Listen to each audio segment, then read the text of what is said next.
నమస్తే. ప్రస్తుతం మనతో పాటు నటి కుమార్ ఉన్నారు. ప్రముఖ నిర్మాత మనందరికి తెలిసిందే. అయితే ఈ రోజు మనం ఆయనతో మాట్లాడడానికి వచ్చిన విషయాలలో ఒకటి ముఖ్యంగా హైడ్రా. అసలు హైడ్రా వల్ల ఎవరికి లాభం, ఎవరికి అన్యాయం జరుగుతుంది అని అంటే ఆయన ఏం చెప్తారనేది ఆయన అడిగి తెలుసుకుందాం. నమస్తే సార్. సార్, ఇప్పుడు హైడ్రా వల్ల ఎవరికి న్యాయం జరుగుతుంది, ఎవరికి అన్యాయం జరుగుతుంది? అండ్ ముఖ్యంగా ఇప్పుడు చెరువుల పక్కన చిన్న చిన్న పేదవాళ్ళు ఉంటున్నారు. ఇప్పుడు రీసెంట్గా చూసాం సున్నం చెరువు దగ్గర ఎంత గందరగోళమైందో. అసలు ప్రభుత్వం ఏం చేస్తే ఈ హైడ్రా సక్సెస్ఫుల్ అవుతుందంటారు? గత ప్రభుత్వం చేసిన పాపాలు 10 సంవత్సరాలు చేసిన పాపాలన్నీ కరెక్టానికి టైం పడుతుంది. ఎందుకంటే టైం పడుతుంది అంటే రేవంత్ రెడ్డి గారు చేస్తున్న పని ఒక యజ్ఞం.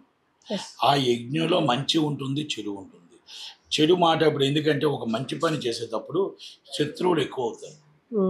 మీకు ఇప్పుడు అక్కడ కబ్జా చేసి ఎవరో ఒక అమ్మిన ఉంటారు, వాళ్ళు పొలిటికల్ లీడర్ అయి ఉండొచ్చు డెఫినెట్గా. లేకపోతే మొత్తం టోటల్గా అక్కడ ఏదో విధంగా వాళ్ళకి ఆ పేదవాడు ఎప్పుడూ కూడా అక్రమంగా సంపాదిద్దామని ఆశించాడు. ఎవరో ఒకరు వాళ్ళకి అక్రమంగా సంపాదించడానికి ఎంతో కొంత తక్కువకి వస్తుంది కదా అని కొనుక్కుంటారు. అక్కడ ఎఫ్టీఎల్ అని ఇంకోటని పప్పని వాళ్ళకి తెలియదు పాపం. ఆఫీసర్ వచ్చాడు, రిజిస్ట్రేషన్ చేశాడు, ఆఫీసర్ వచ్చాడు, పర్మిషన్ ఇచ్చాడు, ఆఫీసర్ వచ్చాడు, ఇల్లు కట్టుకోమన్నాడు, ట్యాక్స్ కలెక్ట్ చేసుకుంటున్నారు. ఇది రైట్, ఇది మా ఇల్లు, ఇది మా గృహం అని ఒక ఆశతో ఉంటారు. ఇది రేపు మా తదంతరం మా పిల్లలకి ఇవ్వచ్చు అని అనుకుంటారు. మోసపోయిన వాళ్ళు మోసపోయేవాడు పాపం. మోసపోయేవాడికి ఎవరి దగ్గర డబ్బు కలెక్ట్ చేయాలి? పర్మిషన్ ఇచ్చిన వాడు ఆఫీసర్ దగ్గర కలెక్ట్ చేయాలా? ఎవరైతే పొలిటికల్ లీడర్గా ఆ ప్రాపర్టీ అమ్మేయో వాళ్ళ దగ్గర డబ్బు కలెక్ట్ చేయాలా? ఆ మొత్తం టోటల్గా ఆ పర్మిషన్లన్నీ ఎవరైతే ఇచ్చారో వాళ్ళందరి మీద కేసులు రిజిస్టర్ చేసి వాళ్ళ మీద డబ్బులు కలెక్ట్ చేయాల్సిన బాధ్యత రేవంత్ రెడ్డి గారి మీద ఉంది. అంటే హైడ్రా కమిషనర్ గారి మీద ఉంది. ఆయన చేస్తున్న పని ఎంత పెద్ద ఆఫీసర్ అయినా రిటైర్మెంట్ అయినా కూడా ఆయన్ని అరెస్ట్ చేసి ఆ డబ్బుకి రికవరీ సూట్ వేయించి ఆ డబ్బు వసూలు చేయించాలి. నివాసం ఉంటున్న ఇంట్లోకి ఆర్డర్ పాస్ చేశారు. నివాసం ఉన్న ఇంట్లోకి ప్రత్యామ్నాయం చూపించిన తర్వాతనే కూర్చాలి. Is the number 1. రెండోది, మనం పర్మిషన్ లేకుండా కట్టడం అనేది ఒక తప్పు. మరి పర్మిషన్ లేకుండా ఇన్ని సంవత్సరాల నుంచి కడుతుంటే జిహెచ్ఎంసీ ఏం చేస్తుంది? నిద్రపోతుందా, డబ్బులు వసూలు చేస్తుందా? నిద్రపోతుందా, డబ్బులు వసూలు చేస్తుందా? ఇప్పుడు రేవంత్ రెడ్డి గారికి ఇవన్నీ ప్రశ్నలు. ఎమ్మెల్యే నుంచి వ్యతిరేకత ఉంది, పిసిసి నుంచి వ్యతిరేకత ఉంది, మొత్తం ఇస్ పొలిటికల్ లీడర్ నుంచే కాకపోతే ప్రతిపక్షాల నుంచి కూడా వ్యతిరేకత. ఎందుకంటే 10 సంవత్సరాలు నాలలు దోచుకున్నారు, మొత్తం చెరువులు కబ్జాలు చేశారు, మొత్తం అక్రమ సంపాదనలకు అలవాటు పడిపోయారు ప్రతిపక్షాలు. దాంట్లో ఈ టీఆర్ఎస్ వాళ్ళు చాలామంది ఉన్నారు. అందుకే రేవంత్ రెడ్డి గారిని దింపడం కోసం రేవంత్ రెడ్డి గారిని మొత్తం టోటల్గా ఎలాగైనా ఇవన్నీ బోర్డు చూపించి దింపడం కోసం is a master plan, is a master degree. Master plan, master degree is KCR గారు ఒక పెద్ద ప్లానే వేస్తున్నారు. వాళ్ళకి కుంపటి పెట్టేటట్టు మొత్తం రేవంత్ రెడ్డి గారిని తప్పించడానికి ఒక మొత్తం టోటల్గా ఒక యాంటీ గ్రూప్ని తయారు చేస్తున్నారు. అంటే మంచి చేసేవారు ఉండకూడదు కనుక ఇది కేసీఆర్ గారు ఒక పన్నాభం పన్నుతున్నట్టు. త్వరలో ఎలాగైనా కాంగ్రెస్ పార్టీలో గొడవలు తీసుకురావాలి, కాంగ్రెస్ పార్టీలో మెజార్టీ పీపీ ఎమ్మెల్యేలని మనం ఉత్తమ్ కుమార్ రెడ్డి గారు ఒక సీఎం అయిపోవాలి. ఇది మొత్తం రేవంత్ రెడ్డి గారిని పడి. ఎందుకంటే ఆయన ఒక మంచి పని, రేవంత్ రెడ్డి గారు చేస్తున్న మంచి పని ఏంటంటే ఆయన ఈ హైడ్రా అనే ఒక సంస్థ తీసుకొచ్చి అక్కడ పేదవాడికి మంచి జరగాలి, మొత్తం రేపు రాబోయే తరాల పిల్లలకు మంచి జరగాలి. రేపు మన చెరువులు బతుకమ్మ పండుగ ఆడటానికి కేసీఆర్ గారి కూతురికే బతుకమ్మ పండుగ ఆడటానికి చెరువు లేకపోతే చెరువు ఇప్పించాలి. మన ఆడపడుచులకి అక్క చెల్లెలకి చెరువులో బతుకమ్మ ఆడాలి. మనం రేపు ఉదయం రాబోయే నీరు వస్తే ఆ చెరువులు గుంటలు నిండాలి. రేపు ఇక్కడ ఎక్కడ ఉండకూడదు, ఈ రోడ్డు మీద ఎక్కడ నిండుకుండలా నీరు ఉండకూడదు. మనం మొత్తం చెరువుల్లో నిండుకుండలాగా ఉండాలి. మన ప్రపంచంలో అమెరికా అధ్యక్షుడు వచ్చినా కూడా కీకి నిరిపోతూ ఉంటే చక్కగా ఉండాలి. 48 అవర్స్ వర్షం పడుతున్నా కూడా మన హైదరాబాద్ బ్రాండ్ ఉండాలి అనేది చేసి చూపిస్తున్నాడు. బ్రాండు అంటుంటాడు కేటీఆర్ గారు, ఎప్పుడు చెప్తాడు హైదరాబాద్ బ్రాండ్ ఇమేజ్ అని. మన ఇల్లు గంటలో మునిగిపోవడం కాదన్నా, మన రోడ్డు గంటలో మునిగిపోవడం కాదన్నా. మనం బ్రాండ్ అంటే రోడ్డు మీద నీరు వెళ్ళిపోతూ ఉండాలి, గుంతలు కనబడకూడదు. మన 48 గంటలు వర్షం పడినా కూడా కాపలా కాసేటట్టు ఉండాలి. నాలలు చక్కగా నీరు వెళ్ళిపోతూ ఉండాలి. నాలల మీదే ఇల్లులు కట్టించావు, నాలల మీదే స్లాబులు వేయించావు, నాలలన్నీ మూయించావు, మొత్తం టోటల్ చెరువులన్నీ కబ్జా చేశారు. ఏం మిగిలాయన్నా? అందరూ నీకు బ్రోలే, అందరూ నీకు ఫ్రెండ్సే, ఎవరికి మీరు మాట్లాడలేరు. కేటీఆర్ గారు, అన్నగారు, కేటీఆర్ గారు పెద్దలు, ప్రతిపక్ష నాయకులు కనుక మీరు చేసిన పాపాలని కడగటానికి 10 సంవత్సరాలు ఆయన తిట్లే కాస్తున్నాడే, ఎన్నో మాటలు పడుతున్నాడు. ఈరోజు మాట్లాడుతున్న వాళ్ళందరూ కూడా ప్రజలు సంతోషంగా ఉన్నారు.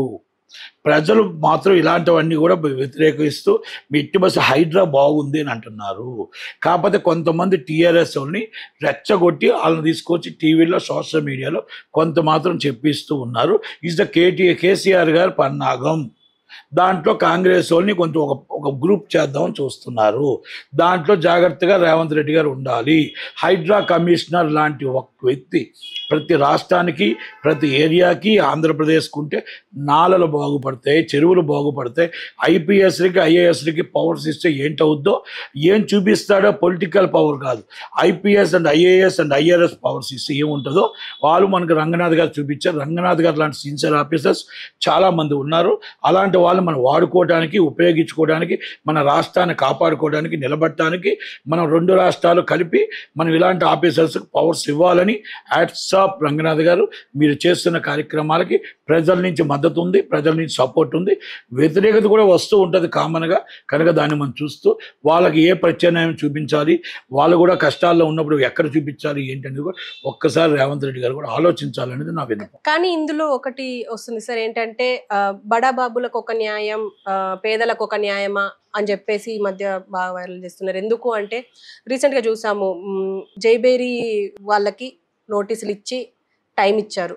కానీ పేదవాళ్ళకి, చిన్న చిన్న ఇల్లులు కట్టుకొని ఉన్న వాళ్ళకి మాత్రం అసలు ఏ నోటీసులు ఇవ్వకుండానే కూల్చేశారు అని చెప్పేసి అంటున్నారు. దీనికి ఏం చెప్తారు? ఇక్కడ నేనేమంటానంటే ఎవరికైనా ఒకే న్యాయం ఉంటుంది. జైబేరికి 15 రోజులు నోటీస్ ఇచ్చారు, అలాగే చిత్రపూర్ కాలనీకి 15 రోజులు నోటీస్ ఇచ్చారు, అలాగే ప్రతి ఒక్కరికి 15 రోజుల ముందు నోటీసులు ఇచ్చారు. ఆ నోటీసులు చూసుకోవచ్చు, చూసుకోకపోవచ్చు. చాలామందికి ఆ నోటీసులు వివరణిస్తున్నారు, కొంతమంది కోర్టుకు వెళ్తున్నారు, కోర్టులో కూడా కొంతమంది పర్మిషన్ వస్తుంది, పర్మిషన్ రావట్లేదు. It's the different issues. Okay. అయితే ఇంకొకటి ఏంటంటే మనం ఎవరికైనా మన ఎఫ్టీఎల్లో ఉన్నప్పుడు, మనం బఫర్ జోన్లో ఉండేటప్పుడు అక్కడ నిర్మాణాలు చేపట్టరాదు. సెట్స్ ఏదైతే ఉన్నాయో, షెడ్లు ఉన్నాయి కదా, ఆ షెడ్ని మన నిర్మాణం అంటారు. కనుక అక్కడ ఆటోమేటిక్గా మనం నివాసం ఉంటున్న ఇల్లులు కోల్దీయలేదు. మనం ఒక్కసారి అబ్జర్వేషన్ చేసుకోండి. అక్కడ షెడ్లు వేసేటప్పుడు నివాసం అన్నాయి, నివాసం ఉన్న ఇల్లుల్ని టైం ఇస్తున్నారు, నివాసం ఉన్న కాలేజీలకి టైం ఇస్తున్నారు. కనుక జనాలు నివసిస్తున్నారు. కనుక జనాలు లేని దాంట్లో కంపల్సరీ డిస్మాంటిల్ చేస్తారు. మీరు ఏదో గొడవను కడతారంటే ఒప్పుకోరు. కానీ నిన్న మనం చూస్తుంటే ఉన్న ఇళ్ళలో అంటే పుస్తకాలు తీసుకోవడానికి కూడా టైం ఇవ్వకుండా మమ్మల్ని బయటకు వెళ్ళగొట్టేశారు అని అన్నారు. అండ్ మా సామాన్ ఇంట్లోనే ఉంది అయినా తీసేశారు అని అన్నారు. అంటే ఇవి అయితే బయటకు వస్తుంది వార్తలు. ఇప్పుడు నాకు నష్టం వచ్చింది, నేను నా బాధ అనిపిస్తుంది. ఇక్కడ మొత్తం టోటల్ రాష్ట్రం బాగుపడాలి, రాష్ట్రం నిలబడాలి. రాష్ట్రం కష్టాల్లో ఉంది. రాష్ట్రంలో మొత్తం చెరువులు లేకుండా ముంచేశారు, నాలలు లేకుండా ముంచేశారు, నాలల మీద మొత్తం ఇల్లులు కట్టేశారు, బఫర్ జోన్లు మొత్తం టోటల్గా ముంచారు. అది పొలిటికల్ లీడర్సా లేకపోతే ఎవరో ఒకలా పేదవాడికి అమ్మింది. కనుక నేనేమంటున్నా అంటే వీళ్ళైనా ఇంకోటైనా ప్రజలు కొంచెం కష్టపడుతున్నారు, వాళ్ళకి ప్రత్యామ్నాయం కూడా చూపించాల్సిన బాధ్యత గవర్నమెంట్ మీద ఉంటుంది. కాకపోతే ఇలాంటి కొన్ని వస్తుంటప్పుడు దాన్ని ఎదుర్కొంటూ వెళ్ళాలి. మంచి చేసేవాడికంటే ముళ్ళు కంపలు వస్తుంటాయి, ఆ ముళ్ళులు గుచ్చుకుంటూ వెళ్తూనే ఉండాలి. చెడు చేసేవారికి ఏ ముళ్ళు ఉండవు, రెడ్ కార్పెట్ ఉంటుంది. అండ్ ఇంకొక ఎలిగేషన్ ఏమొస్తుందంటే అసలు రేవంత్ రెడ్డి ఇదంతా చేస్తున్నదే, ఇదంతా చేసేసి కాంగ్రెస్కి చెడ్డ నేమ్ తీసుకొచ్చేసి ఆయన బీజేపీలోకి వెళ్ళిపోతారు అని చెప్పేసి ఈ ప్రతిపక్షమే అంటుంది. నేనేం చెప్తున్నా, ఇది కేసీఆర్ గారు ఒక భాగంలో, ఒక వ్యూహంలో ఒక భాగం. ఇదొక పద్ధతి. మాకు 30 సంవత్సరాలు తెలుసు, మేధావులు, అతి మేధావి. కనుక ఆయన ఎలాగైనా ఆయన్ని ఏదో విధంగా చేసి అక్కడ మనం టోటల్గా ఆయన్ని బ్యాక్ చేద్దామని చూస్తున్నారు. కానీ అక్కడ ఉన్నది రేవంత్ రెడ్డి. రాజశేఖర్ రెడ్డి గారి కంటే మామూలుగా గట్టి వ్యక్తి. అంటే మీరు జైలుకి పంపిస్తే జైలుకి వెళ్ళాడు, ఆటుపోటుకు తినే వ్యక్తి.